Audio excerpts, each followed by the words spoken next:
Bullying is defined as unwanted, aggressive behavior among school-aged children that involves a real or perceived power imbalance. The behavior is repeated or has the potential to be repeated over time. Bullying includes actions such as making threats, spreading rumors, attacking someone physically or verbally, and excluding someone from a group on purpose. Bullying is a constant in our schools, in the media, on the athletic field, in the political arena, and even in service and religious organizations.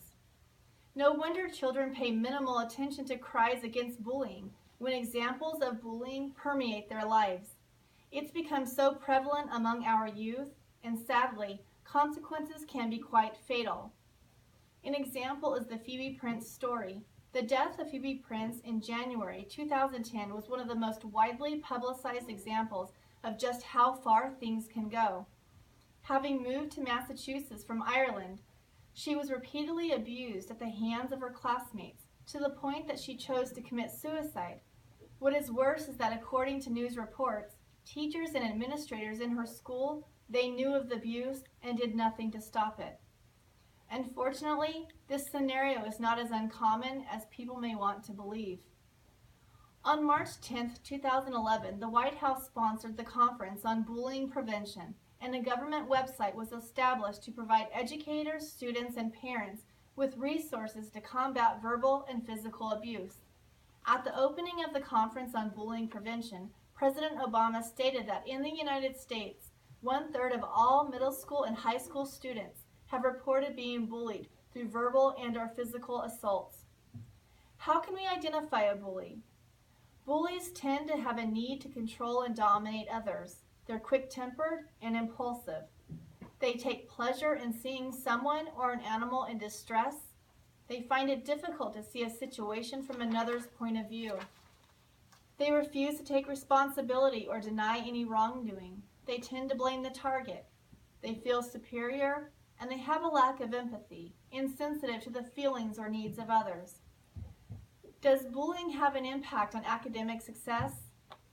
Yes, bullying in high school is not just a problem of individual torment. It is linked to lower academic achievement across the school. Research investigated student behavior in nearly 300 high schools in Virginia.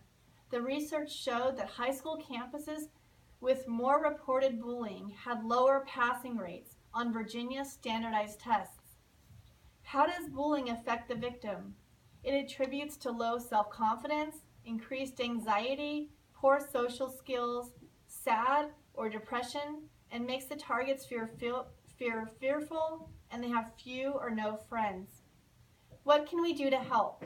School counselors, along with teachers and parents, can teach children to be assertive.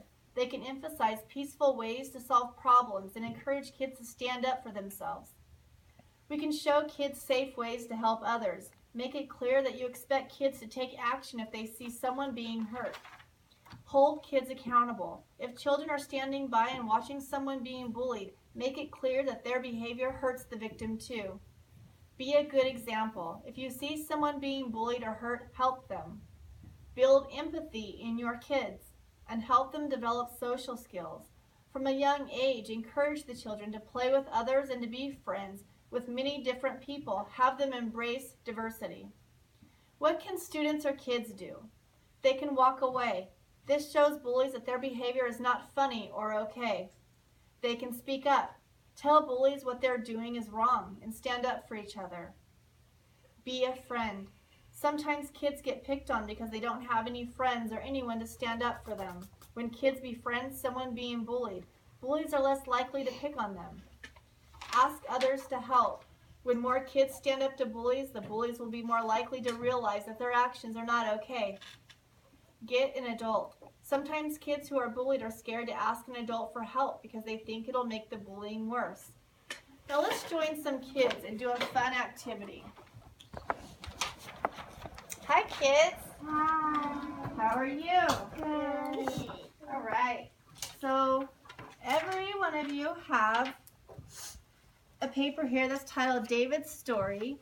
And what you're going to do is, as I read sections of the story, they're numbered here, we'll talk about the bullying behaviors, and then you'll put on the right-hand column if that made David feel sad, mad, or happy. Okay, so let's start with number 1 here. Okay. David woke up and frowned. He didn't want to go to school today. He knew that today would be a bad day, just like every other day. David came down the steps for breakfast and sat down at the table. "Hey," his older brother growled, "that's where I'm sitting," and he pushed David out of the chair. Okay, what's the bullying behavior in that part of the story? Jackson. That's right. David's older brother pushing him out of the chair is the bullying behavior. Did that make David feel happy or sad? Sad. Sad, that's right. So here in the middle is where David woke up today. And we're going to put him a little bit towards the sad face. Okay, the next part of the story. David walked to the bus stop. All of the students in the neighborhood waited together, including some big 5th graders who always picked on him. "Hey you," called one of them. "Where did you get that ugly hat?" He grabbed the hat off David's head. "Look at this piece of trash." And he threw David's hat into the trash can. What is the bullying behavior? Gianna. Throwing the hat in the trash can. That's right. They threw it in the trash can and they said it was ugly. And that made David a little bit more sad. So we see which direction he's going. All right. David finally made it to class. As he sat down at his desk, he saw one of the girls in his class point at him and whisper something to her friend.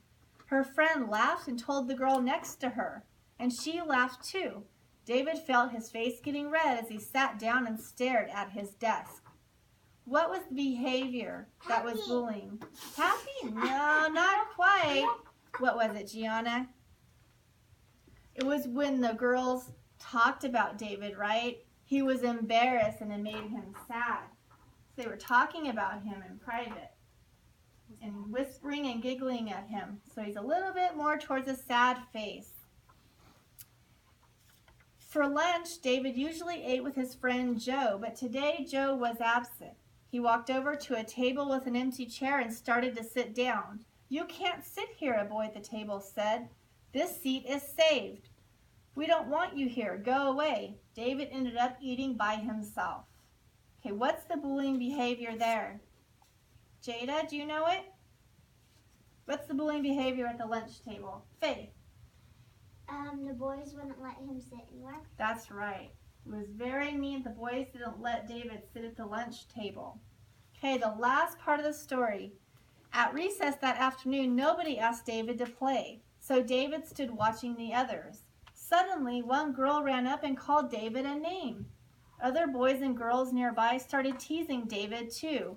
He was so upset that he just wanted to disappear. What was the bullying behavior on the playground? Easton. Calling names. That's right. Calling him names and not playing with David. So you see at the very end of the day, David went to where he's really unhappy. So kids, there's a few things that we want to remember about bullying. Schools need to be consistent and supportive, establish a safe environment, and encourage kids to be assertive and report bullying. Parents, teach your kids to be empathetic to others and report bullying to an adult. And kids, learn to be kind to each other. Tell an adult and stand up for each other. All right, kids. So what do we say? 1, 2, 3. Be a buddy, not a bully. Good job. Okay. Kit. Is that okay? Oh, now what? Is that okay? Oh my gosh. That didn't go. Finally! I'm going to have an audience. Good job, guys. Thank you for sitting torch